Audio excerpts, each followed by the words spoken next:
This is Women Road Warriors with Shelley Johnson and Kathy Tuccaro. From the corporate office to the cab of a truck, they're here to inspire and empower women in all professions. So gear down, sit back, and enjoy.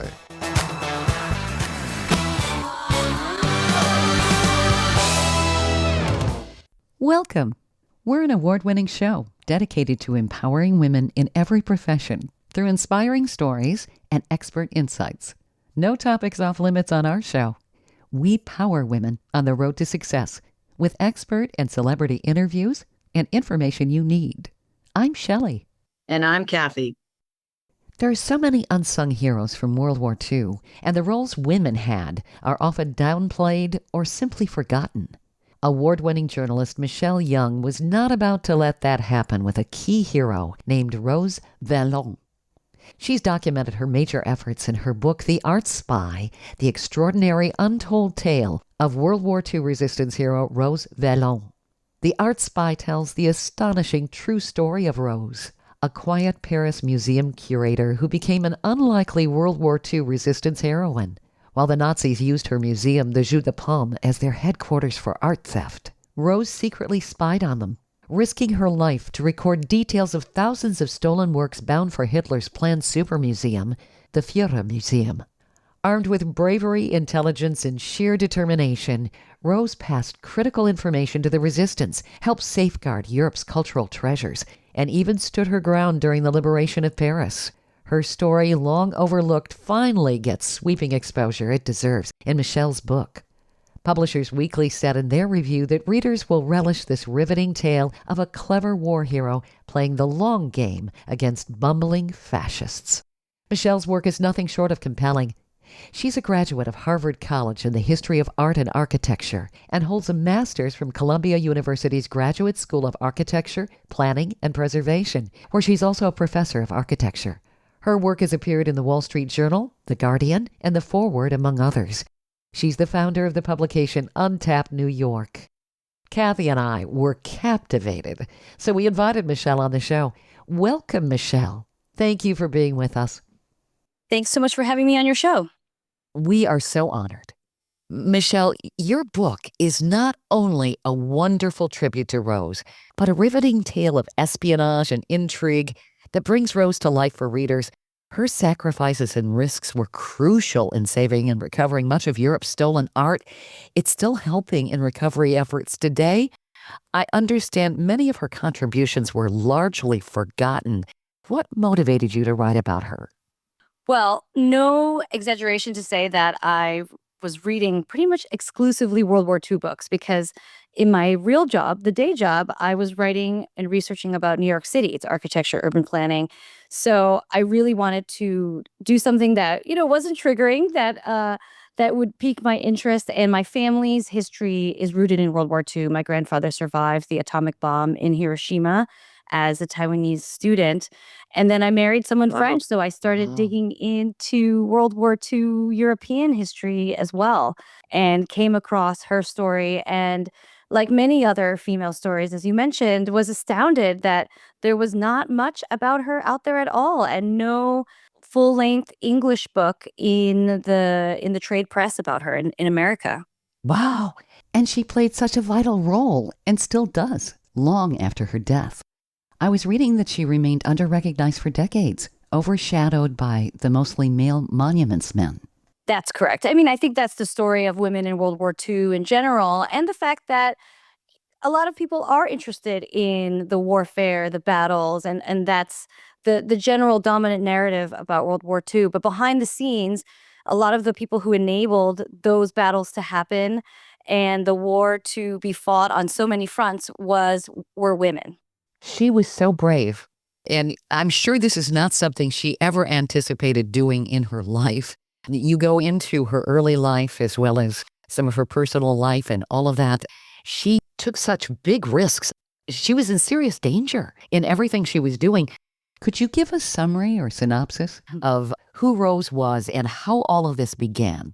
Yes. So her early life, she is born in 1898 in a very small countryside village southeast of Lyon, about 40 miles.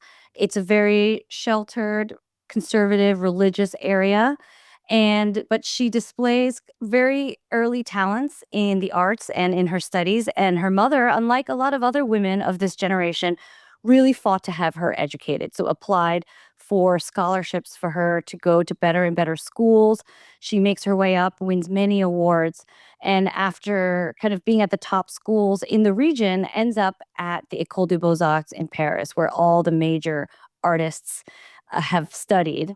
And she not only does that, but she gets what's the equivalent of multiple graduate degrees at the same time at the École du Louvre, at the Sorbonne, and other schools. So I say that she was a roaring 20s overachiever, and there was very few, if not any, female art historians more educated than she was.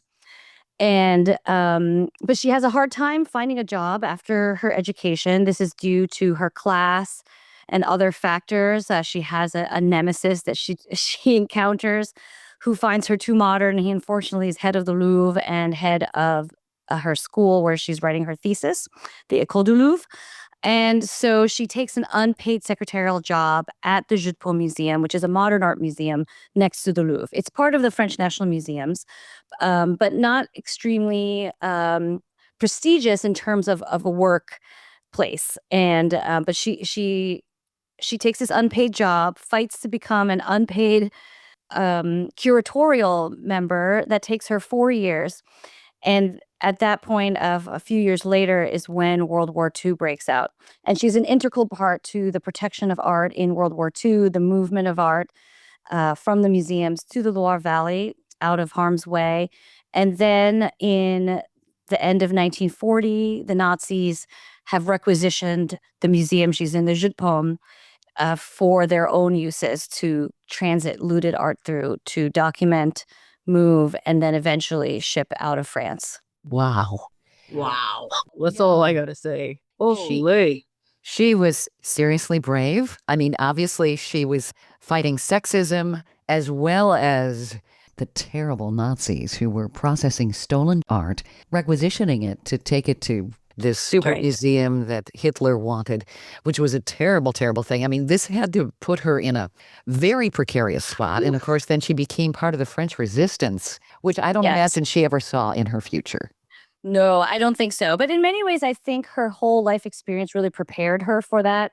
She had been used to being under the radar, concealing where she came from. One of the really telling things was when I heard one of the rare interviews she did that we have in audio. And my husband said right away, she talks exactly like my grandfather. And his grandfather was very, very high up in the civil service and also served in World War II. And there was a way of speaking that indicated in France that you were educated.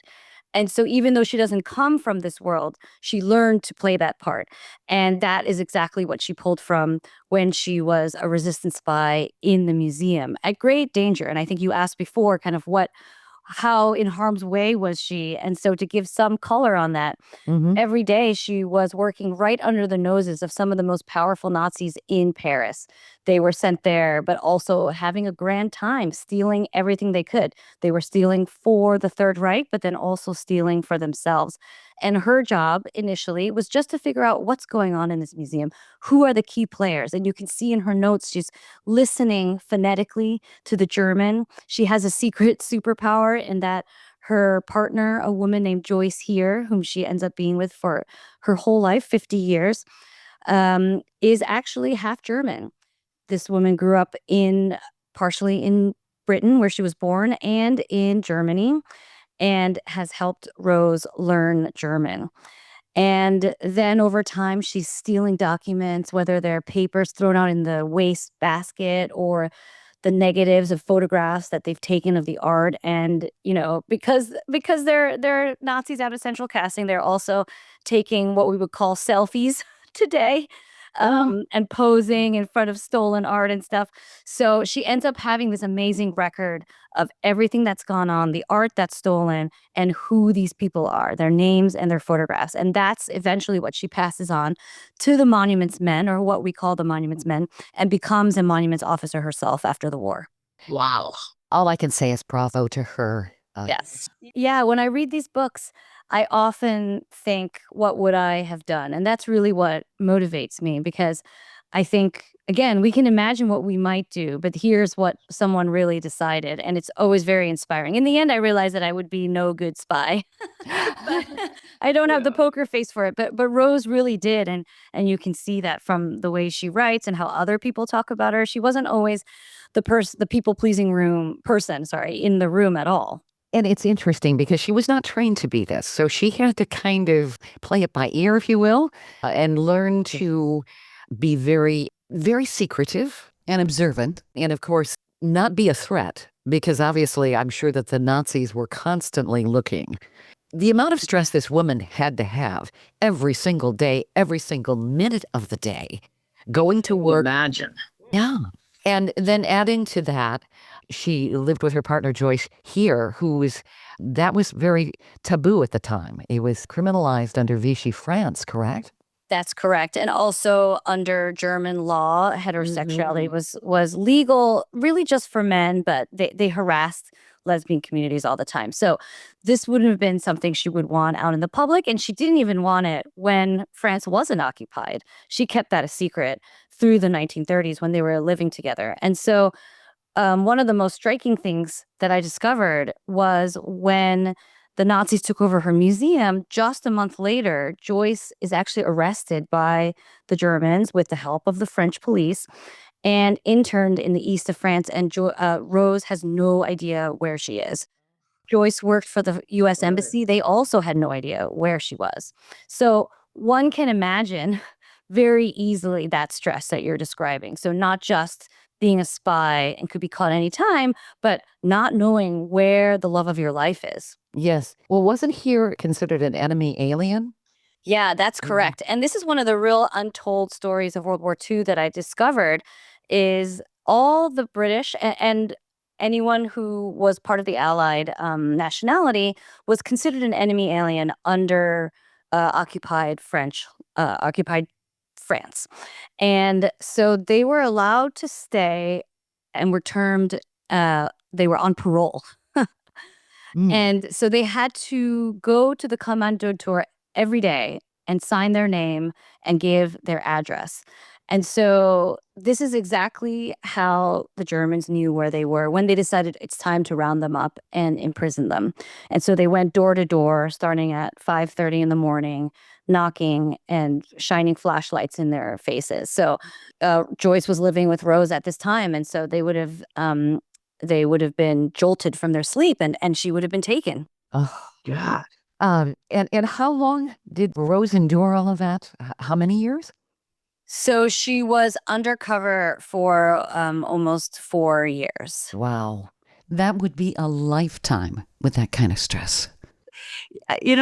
As an author myself, and I could just almost feel the energy in you as you're discovering this and just wanting to write about it. Oh my God, how come this hasn't been written about before? And it's so enthralling.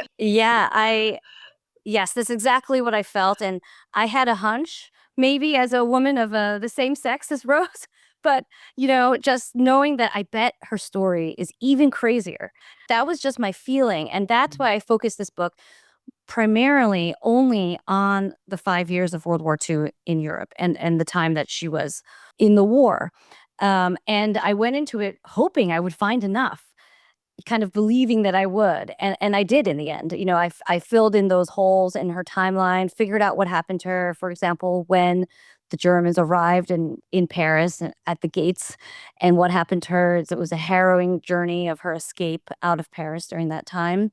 And hopefully I've brought her to life and really given her the due that she's been owed. Stay tuned for more of Women Road Warriors coming up. Dean Michael, the tax doctor here. I have one question for you. Do you want to stop worrying about the IRS? If the answer is yes, then look no further. I've been around for years. I've helped countless people across the country, and my success rate speaks for itself. So now you know where to find good, honest help with your tax problems. What are you waiting for? If you owe more than $10,000 to the IRS or haven't filed in years, call me now at 888-557-4020 or go to mytaxhelpmd.com for a free consultation and get your life back. Industry movement Trucking Moves America Forward is telling the story of the industry. Our safety champions, the women of trucking, independent contractors, the next generation of truckers, and more. Help us promote the best of our industry. Share your story and what you love about trucking. Share images of a moment you're proud of. And join us on social media. Learn more at truckingmovesamerica.com.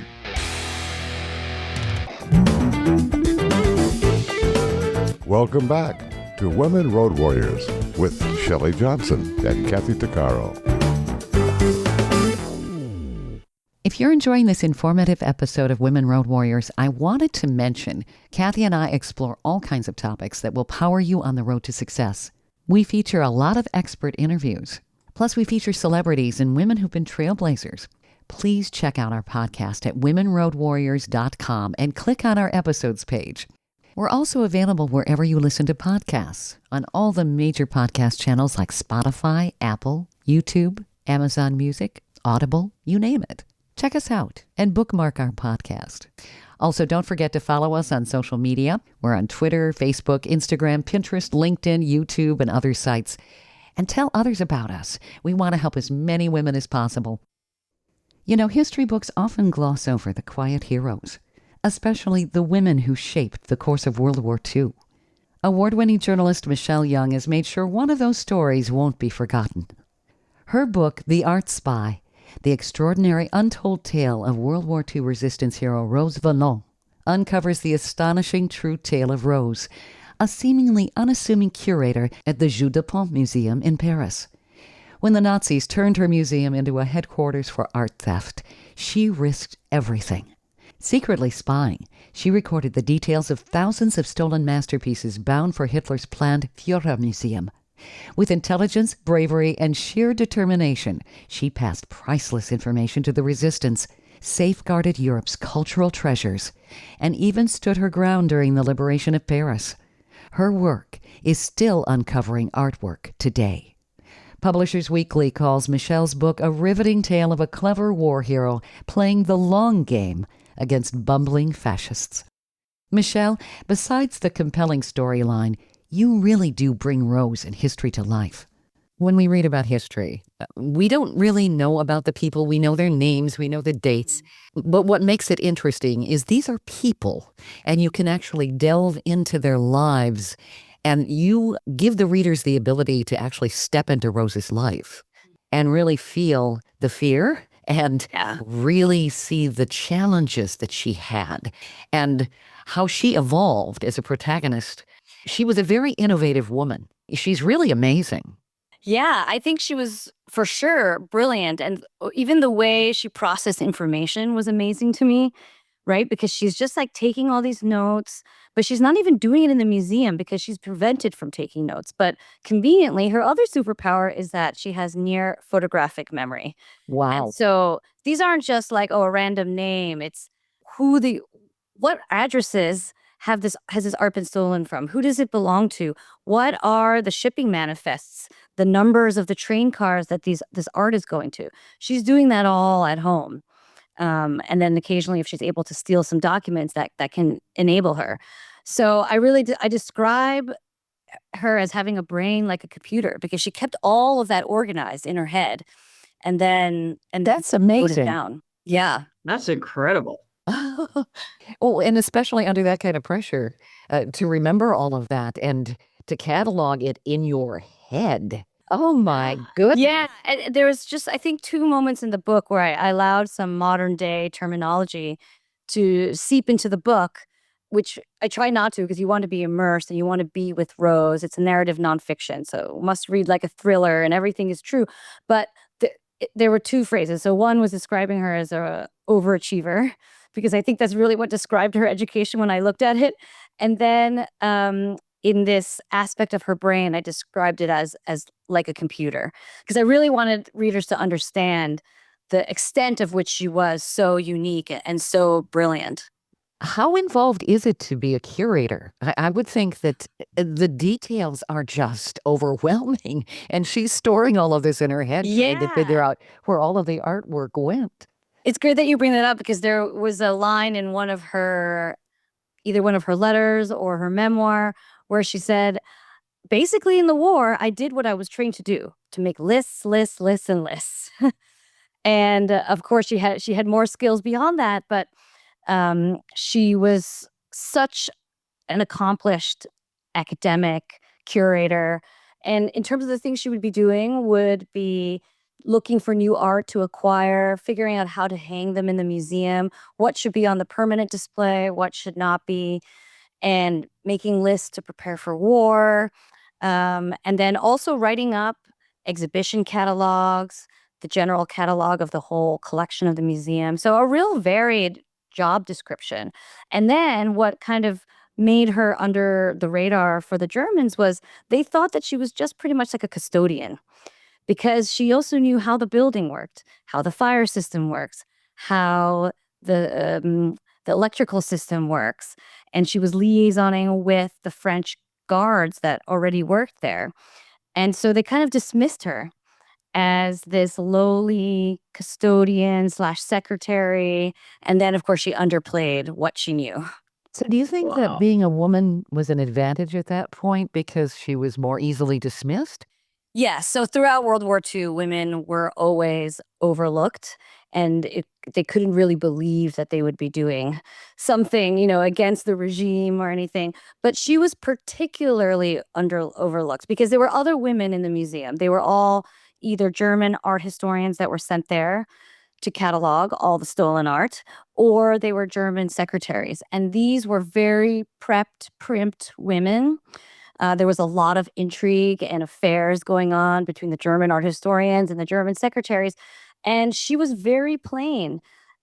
She was never really interested in wearing dresses and dressing up, which was a contrast to her partner Joyce, who was drop dead gorgeous, really looked like a movie star. So we know that it wasn't that Rose didn't have the ability to dress up. It just wasn't in her personality. So as a result, the Germans really overlooked her. There were too many other women simpering around. There was an example of one woman who actually walked around the museum in her nightgown. So there was a lot to be distracted by. Wow. That's really funny. I sure hope they make a movie out of this. Oh, right. I know. This would be fascinating, and it's educational.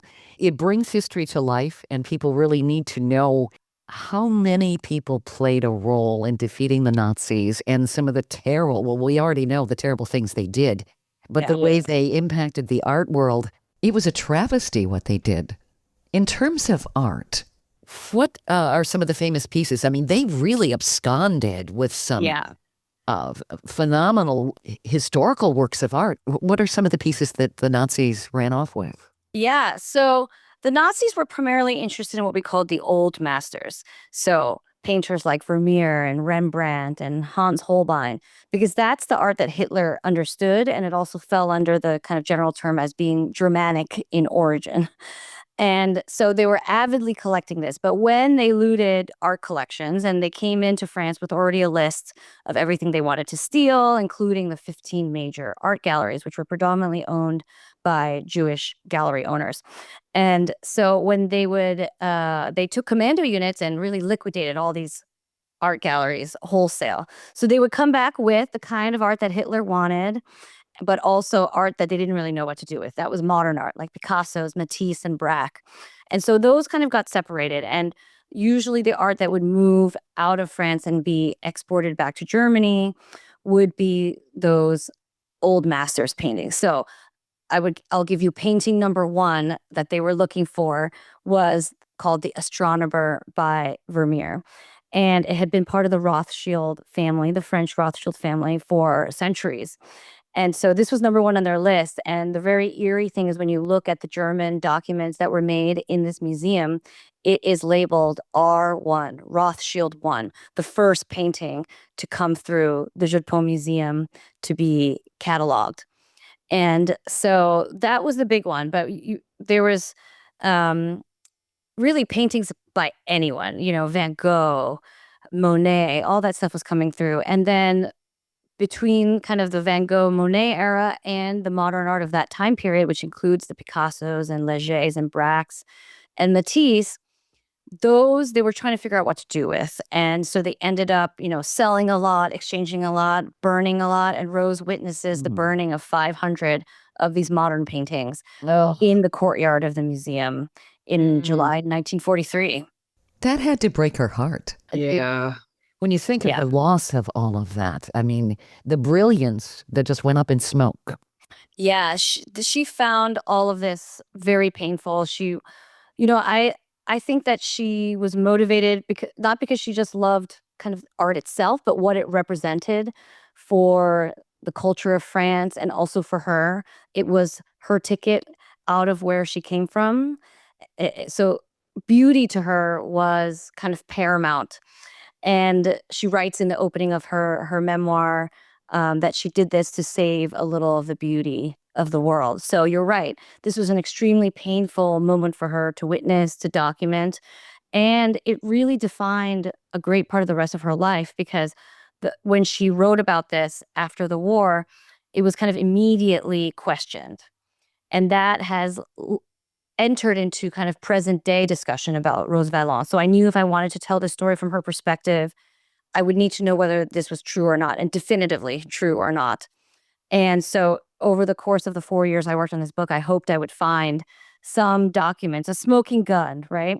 Mm-hmm. And one day I found in the back of a box in the diplomatic archives in France 4 notarized, handwritten, signed documents by the guards who worked in the museums, and in great, great detail. Not just this event happened and I signed my name, but down to I was ordered by the German guards to light the bonfire. Incredible detail that ended up, informing that chapter of the book. But the thing I was most gratified about was to be able to correct the record of something she felt so strongly about. I read so many letters of her trying to ask people if they had documents, evidence, things she could use to prove this event was true. Bravo to you for finding those. Yes. So kidding. You gave her the credit that she deserved and reinstated her credibility. Yes. It always shocked me that we trust her for all these things. Like if you have a painting that needs to be restituted and whether it's being sold at Christie's or wherever, the provenance researchers go to France to consult her documents.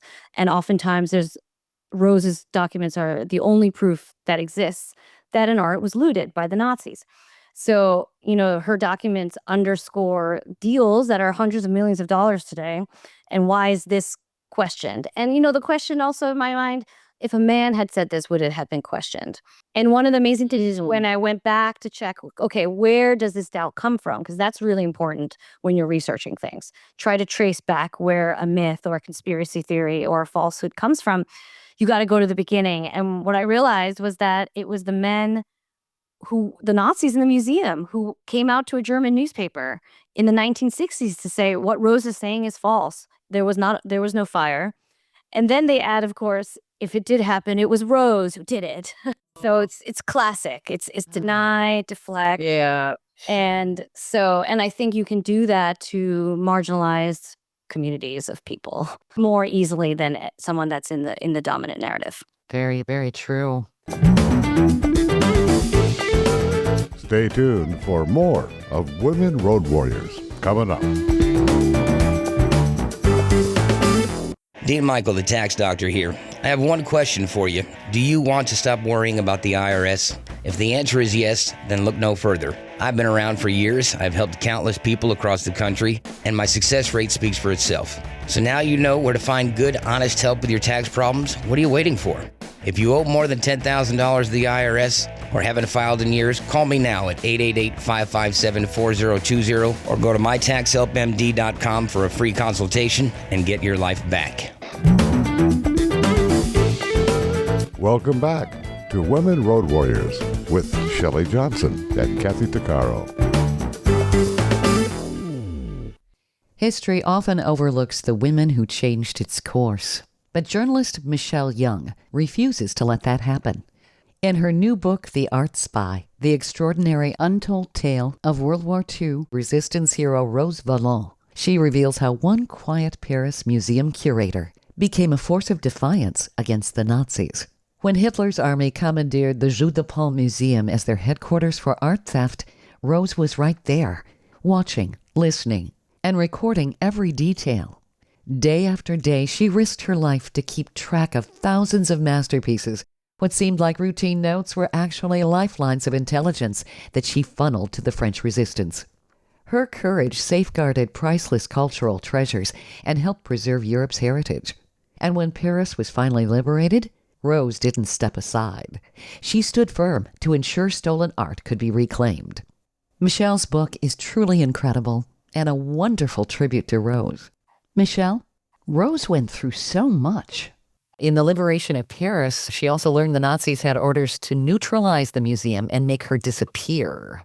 Yes. That had to have been absolutely terrifying. I mean, she'd been through all of this, and then she was facing that too. Yes, you're right. And these words are translations of what she said and what she learned. So, yes, the orders to neutralize the museum and use it as a defense against all the headquarters of the Germans, which were holed up in the hotels along the Rue de Rivoli next to the Louvre.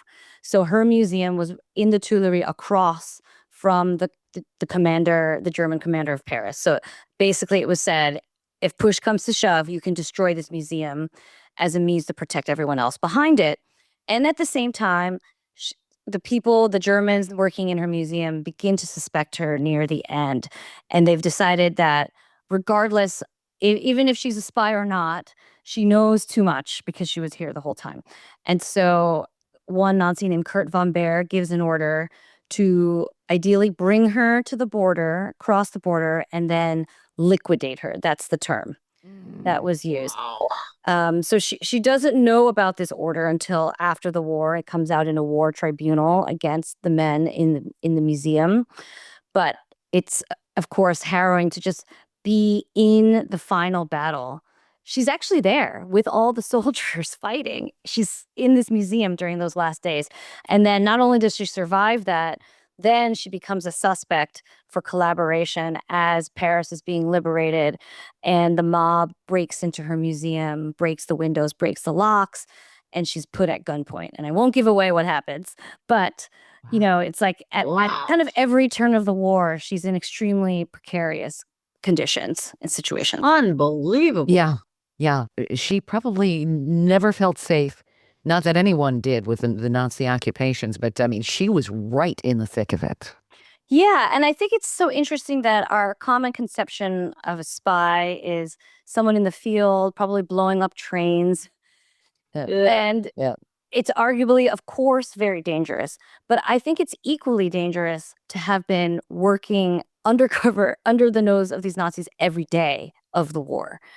And you're right, the pressure and stress that was under. And one of the most telling things I found was an interview that she did, actually with Elle magazine, around the time that a movie came out based on a chapter of her book about the last train of art she was trying to stop from leaving France.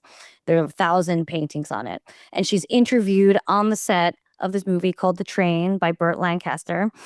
And they film it inside the Jupon Museum. So the museum that she had worked for, that she was spying inside, and they've made it look like it was during the war. And there are German soldiers, obviously, these are actors, but they're wearing the uniforms. They have the black boots and the guns. They're cocking their guns. And for the first time, she kind of loses it. And she flees the museum, and she comes back the next day to talk to the journalist and says, I, who am normally so calm, I don't know what happened. I couldn't even find the metro, the subway.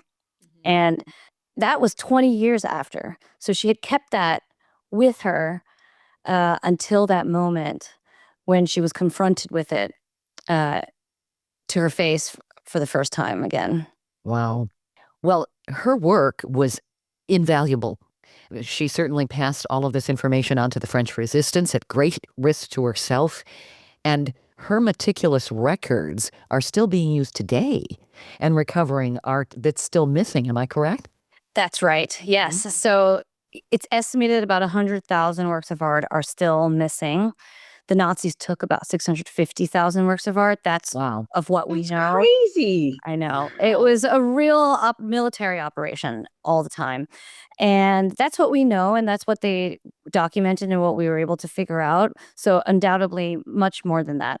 And so looted art is coming to light all the time. And the laws in Europe were such that for the post-war period, if something was in your possession for 30 years and you could prove that you had got it, you had clean hands. So it was pretty easy to kind of fudge that. You gave it to somebody else for safekeeping or such. It was now that person's. And so that's why you see a lot of art, looted art, emerge in the 70s and get bought before we had more stringent policies about the sale of looted art. It's still probably not strong enough, but now since the 90s, there have been at least frameworks developed between nations about how to deal with it.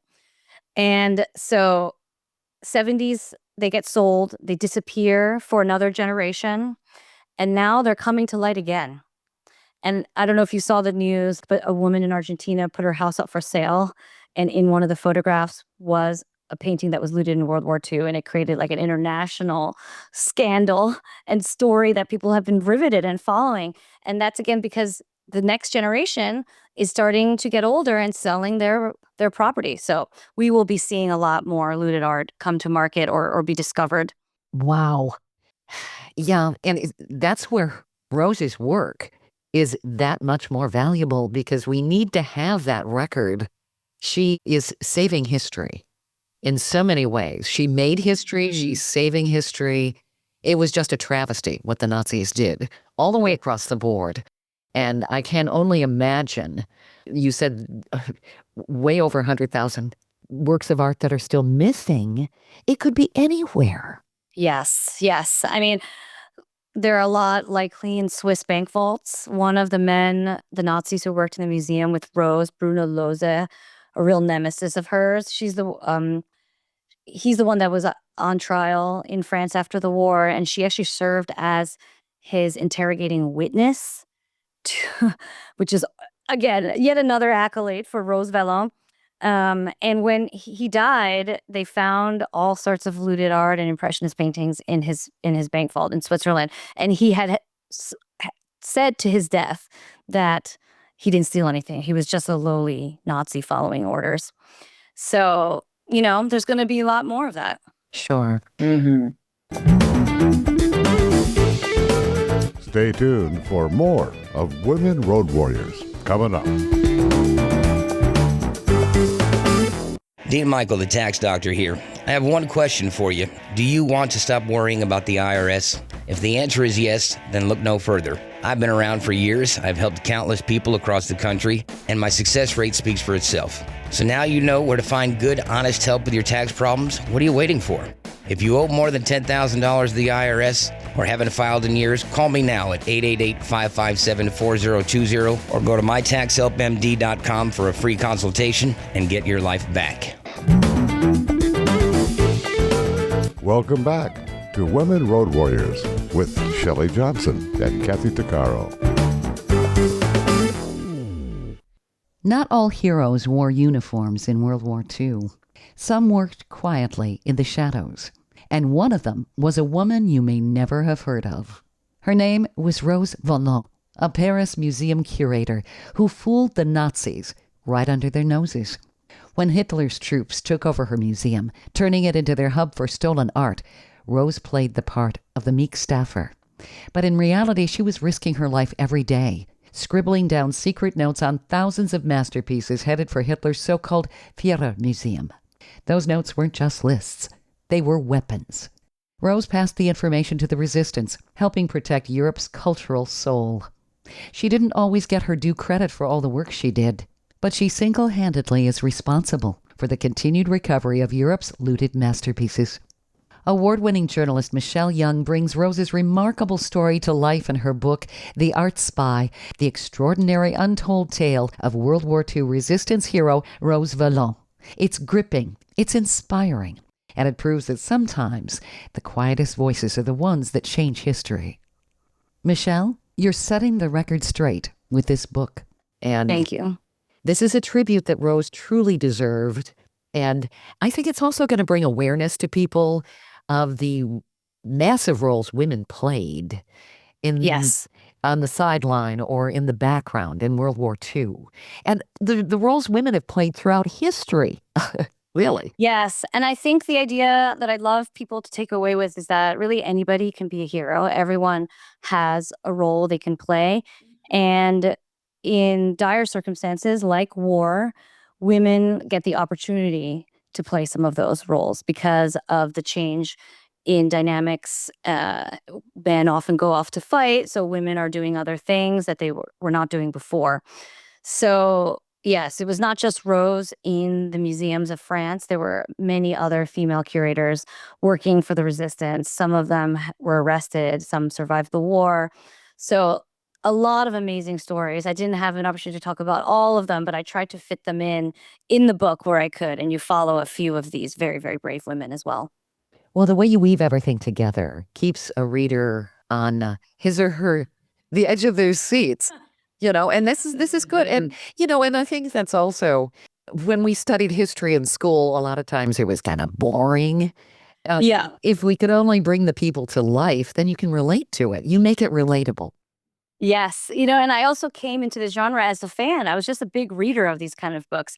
And that's what I wanted to achieve here with The Art Spy and with Rose is that, yes, her life is exciting, but we can tell history in boring ways or we can tell them in exciting ways. And both can be all based on facts and all true. I think this book would be wonderful to feature in schools. Yes, I would love that. Yeah. Well, first of all, I don't think any of the students are going to be bored. And they're certainly going to get a really good perspective of learning about art, learning about what it takes to curate art, all of the massive detail that's required.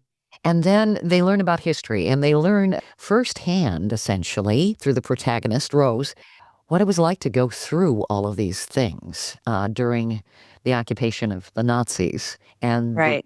there's so many elements here. I agree with Kathy. This would make a wonderful movie. It would. I see it. It's like, oh my God, I'm just totally captivated. Oh, thank you. Yeah, looking into life in Paris before the war, life in Paris in the war, all of that was so exciting, so visual and vibrant, and really a joy to research and put to paper.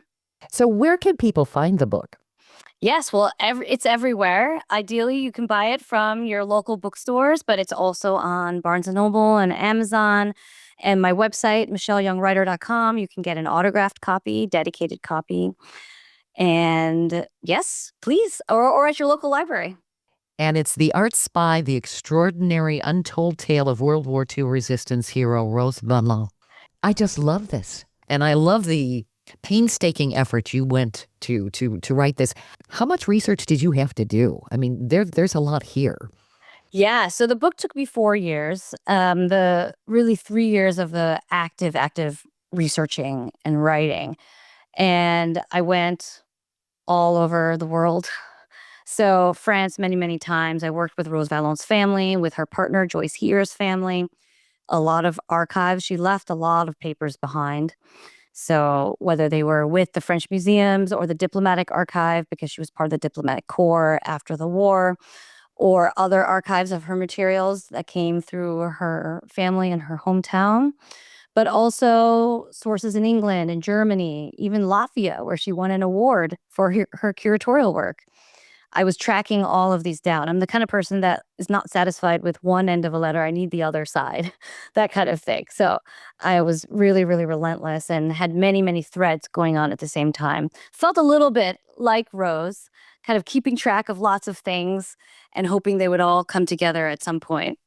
I bet it was a bit overwhelming. You were wondering where the story was going to go and how to piece it all together. I mean, it really is kind of like playing a private detective. Yeah, I mean, some people ask me, did you have a board on your wall like in detective movies? I didn't. Yeah. But I spread out all over my very large dining table. And during the really complicated portions where I needed to understand, either to process the voluminous amount of research or look at a timeline and understand how it might all come together with so many different accounts, I had stacks and index cards and all of that. So it was on a table, not on the wall, but it was pretty similar. That was an undertaking, no doubt about it. That's impressive. Very impressive. And yes, like Shelley said, thank you for taking the time and doing everything that you did to make this come to life. Thank you. And thank you for reading the book. Oh, absolutely. Do you have any other projects that you have in the offing? Well, yeah, I had many stories that I didn't have an opportunity to write about through this book. So I have a bunch of things, but I'm working on something now that's more modern day true crime. I can't say what it is, but I have a personal connection to it. So I'm working on that to see what legs it has, and I hope after that I'll come back to World War II and tell some of these lesser known stories again. You certainly have a very interesting life, not only being a writer, but you're also a professor, and you get to travel the world. Yeah. When do you have time to sleep? I mean, this is really. Well, sleep is very important to me. I was never one of those people that pulled all-nighters. So as a result, I have to be very, very efficient when I'm working. And then for fun, I definitely watch a lot of TV. I just finished another World War II series. So Okay. Do you also watch true crime at all? Or I do. And listen to podcasts. Yeah. Well, that it gives you perspective. And as a writer, you have to pull from so many different things to really Yes. bring things to life. Yeah, and I've been reading a real variety of books. Like right now, I'm reading a book called Wild for Austen, and it's about Jane Austen's wild side. Ooh. Yeah, by Devaney Lucer, a Jane Austen academic professor, a real expert on Jane Austen. And it is such a great read, so fun, and so different than what I normally read. Although I'm a big Jane Austen fan, so that's kind of why I'm reading the book. We don't think of her as wild. Exactly. Yeah. Very interesting. We just have maybe a couple minutes here. What Yeah. did you find the most interesting about Rose? I think it was how reticent she was about talking about herself, about sharing her private life. So this was very interesting, but also a big challenge, because all the accounts and the attempts to look through her, to tell her story before, I felt were a little missing on the human side of who she was. And it's easy to kind of talk about all her accolades. We didn't even mention that she's one of the most medaled women in World War II. But if I wanted to tell 5 years of her life, I really needed to understand who was this woman.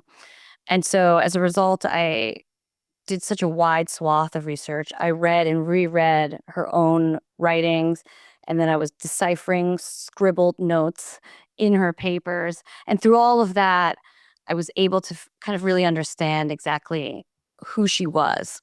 And sometimes it wasn't until like subsequent readings that I would see, oh, she's really being emotional here about what she's saying. It would come off initially as kind of matter of fact, but I would realize later, because I knew her writing so well.